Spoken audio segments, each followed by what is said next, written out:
Okay, I've got a video here you might want to take a look at when you get a chance. It's only a couple of minutes long. Yeah, well, 3 minutes long. But I'm only going to play the first 15 seconds or so. Check this out. Switzerland has ruled that giving the Nazi salute in public is perfectly legal, so long as you don't mean to be racist about it. According to a new ruling, the act is only punishable if you are pushing hateful ideology. Needless to say, Jewish groups are quite upset about it. Okay. I share this video clip because there's something here that most people are going to be missing. This salute that they're talking about in the video is soon to become the norm, among government officials and whatnot, because the wound of the beast in Rome has been healed. I got a video about this too. You might want to take a look at. So, historically speaking, what's called the Nazi salute today is in fact a Roman salute from 2,000 years ago, and I'll get a little bit more into that later, but it wasn't until Roman Catholic Emperor Adolf Hitler adopted this salute from his Roman Pope that it became known as a Nazi salute. And yes, Hitler was a willing and devoted political puppet of Rome, as both historic and even photographic evidence confirms. When you get a chance, go to the website, go to the RCC Exposed section, go to Horrific, and scroll down to Hitler and the RCC. When you go here, you're going to see an awful lot of things that confirm, and links and pictures and whatnot that show that, yeah, Rome and Hitler worked together. They were, he was working for Rome. But before showing additional strange evidence that lets the cat out of the bag regarding how Hitler not only worshipped the Pope, but did all that he commanded when it came to slaughtering millions, were you also aware that the swastika of Adolf Hitler was given to him by the Pope?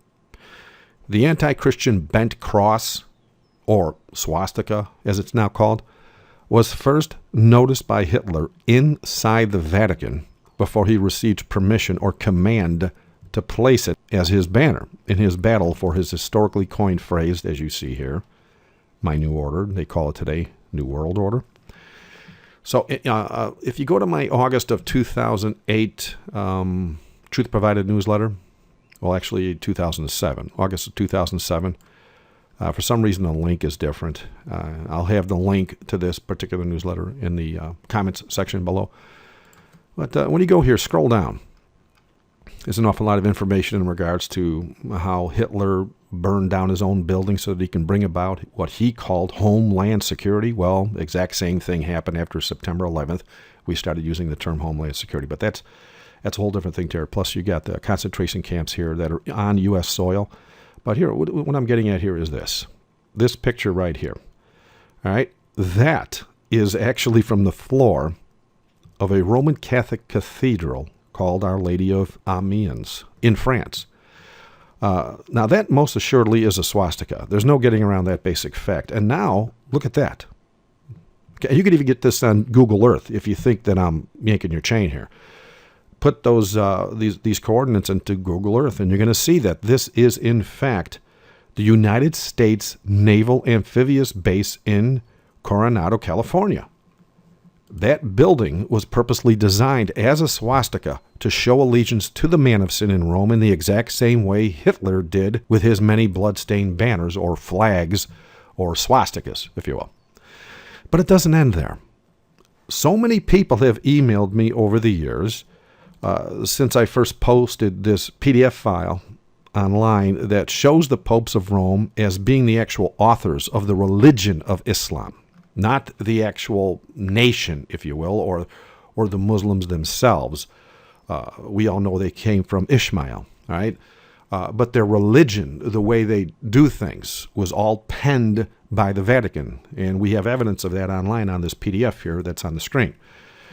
So just as we saw Rome use Hitler to kill millions in his day, we now see Rome using Islam to kill millions in our day. Now, still, many claim that this PDF file isn't enough evidence for them. So, as more evidence rolls in, I have compiled a growing list of articles and videos listed on my Pope and Islam page. So just go to the, where is it here? You just go to remnantgod.org and just go to the RCC Exposed and go to the bottom.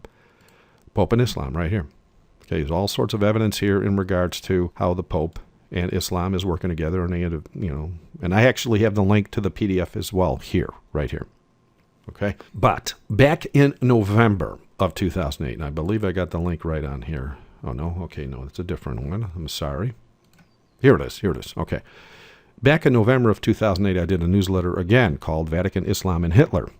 And I show ample evidence. You know, I go into a little bit of detail here. This is when I started making the newsletters a little tinier. That we have evidence that the Vatican and Islam and Hitler are in fact one entity, just as prophecy predicted. But notice in this newsletter, I also share evidence that modern-day Muslims are borrowing the exact same Vatican symbolism in their banners. Look at this. Okay? Now, does this not show the exact same allegiance that Hitler put forth for the popes in Rome?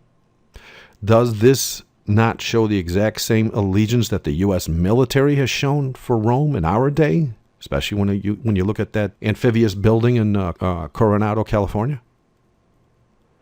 So, if this doesn't show allegiance, please explain why they're putting forth positive PR regarding the Nazi salute, as all history buffs will admit was first initiated by pagan Rome, and then adopted by papal Rome when the prophesied change of hands was complete. I mean, as expected, we now see them seeking to make the very same salute the norm in Switzerland. Still, perhaps more pictures would help place this in perspective. And I have a page on the website that's not really linked out. I'm kind of like, it's still under construction. But check out the pictures on this page. Top left, right there. That's actually a Roman soldier showing his salute. Right here. That's a Roman salute.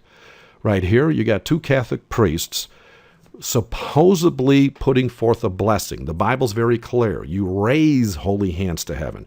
You don't put your palms towards earth. So it looks like a double-armed Nazi salute or Roman salute. Oh, by the way, this guy here on the right, that is Ratzinger, who later became Pope Benedict. Okay? And then here you got all these soldiers, of course, Nazi soldiers doing the salute, and you got Hitler himself doing the salute, a bunch of Catholic priests doing the salute. But check this out. Look at the Muslim Brotherhood. They're doing it. Look at the Hezbollah salute. They're doing it now. And look at the Palestinian salute. I mean, is it any wonder this salute is now garnering positive PR? I mean, Rome's wound is healed. More and more symbols of pagan Rome will soon be found atop buildings, upon flags, within the insignia of uniforms, emblazoned upon weapons, and even on currency before this is all said and done. Prophecy stated this beast in Rome will experience a resurrection of sorts. But praise God, obedient ones, this resurrection is to be very short-lived. I hope and pray that you were blessed. Please share this video with as many as possible. Please subscribe, and thank you for watching. God bless.